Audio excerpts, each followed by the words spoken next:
Talk Time with Reid Moriarty. Peggy, have you ever seen a real live whale? Yes, I have. Not too long ago, actually, off the coast of Nantucket. Of the course. South Shore. I saw a North Atlantic right whale, but I've also seen a sperm whale, and that was, unfortunately, not around here. That was in Australia.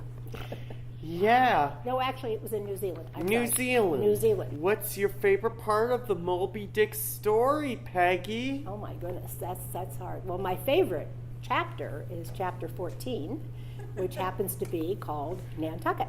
Nantucket. Yes, and it's a fabulous chapter. It is actually very poetic, so everyone should read chapter 14, Nantucket. You're really Pacific, Peggy. Yes. So, Peggy, how did you get involved at the Whaling Museum? Well, I had two friends who were working here, and they said, I think you like history, and I think you'd like working at the Whaling Museum. So I've been here for a little over 15 years, actually. All right. So obviously I did like it. All right.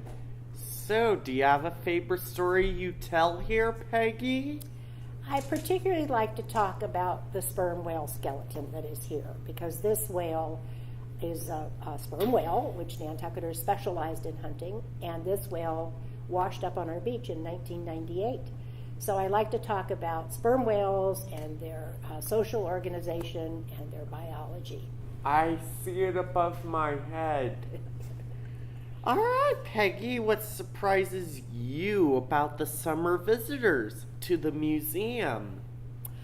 Oh my, that's a good question. Let's see. Well, we go from a very quiet winter we build up to a little bit of spring, and then the summer, July and August, is very, very busy at the Whaling Museum, especially on a rainy day. So I love the summer because everybody comes to Nantucket, but it can get very crowded in here on a July or August rainy day. And people come in, and some people stay 5 minutes, and some people stay all day long. So it's very varied. Very varied? Yes. That's awesome, Peggy. So, what do you do before you become an interpreter? Well, you train. We do a lot of reading, and we follow other people that work in the museum and watch what they're doing and walk around the museum and read all the labels and learn scripts for different programs that we present here.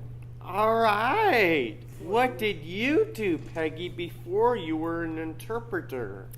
Well, I actually was retired for a while, but originally I was a French teacher, and I taught French in 7th and 8th grade, but that was a long, long time ago. Bonjour. Bonjour, comment allez-vous? Yeah.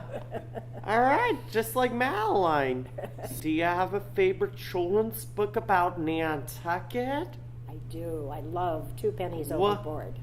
Yeah, 2 pennies on one board. 2 pennies overboard. 2 pennies overboard. So the story is that when you leave Nantucket and you go around Brant Point, if you throw 2 pennies overboard, it guarantees that you will come back to Nantucket. I think I like Nad Nad the Nantucket Cat. That's a favorite children's book about Nantucket. I love that one too. I do.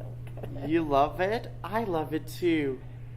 All right. If you had been on a whaling ship, what job would you have liked to do? There's very few I would have liked to have done. It was really a tough business, but I guess the best job for me would have been to be the cook. All right. So do you own any pieces of scrimshaw? No, I do not. No? No. It's very That's valuable. a bummer. I know. We have beautiful scrimshaw in the museum, but I don't own any myself. All right, Peggy. Will you describe the golden age of Nantucket? Well, the height of the whaling era would have been in 1840, and at that time Nantucket was one of the wealthiest towns in America.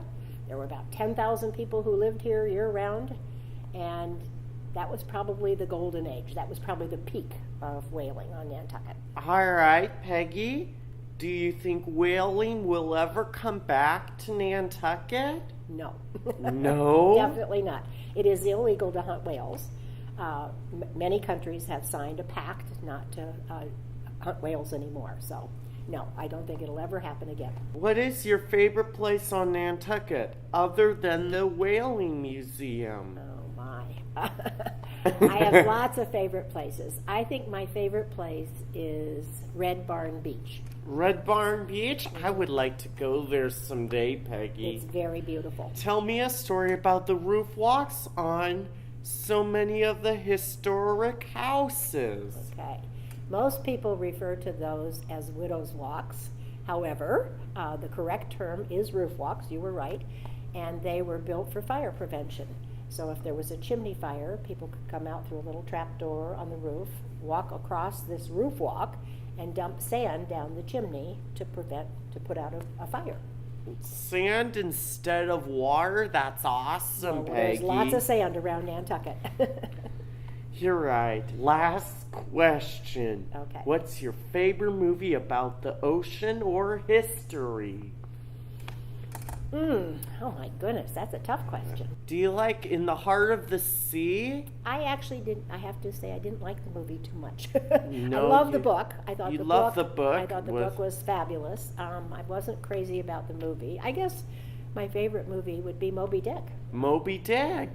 Yeah, with Gregory Peck. Exactly. All right, Peggy. Anything you like to ask me? So, what brought you to Nantucket in the first place? Well, the Highline Ferry took us to Nantucket, but first we had to go on an airplane to fly into Logan Airport, that's in Boston, and then Mike took us to the ferry, and the ferry took us to Nantucket. Wow. Talk Time with Reid Moriarty. I like coming here because the Affinam Library Oh yes. and Mitchell's Yes. and Bookworks? Do you go to Bookworks? And Bookworks. That's right by the museum. And don't forget Brotherhood. Oh, the Brotherhood. And the Juice Bar. Oh, the juice bar. Yes. And Bartlett's Farm and the Stop and Shop. And the You're College Hospital and the Dump. I like everything here on Nantucket. You like all the same things I like.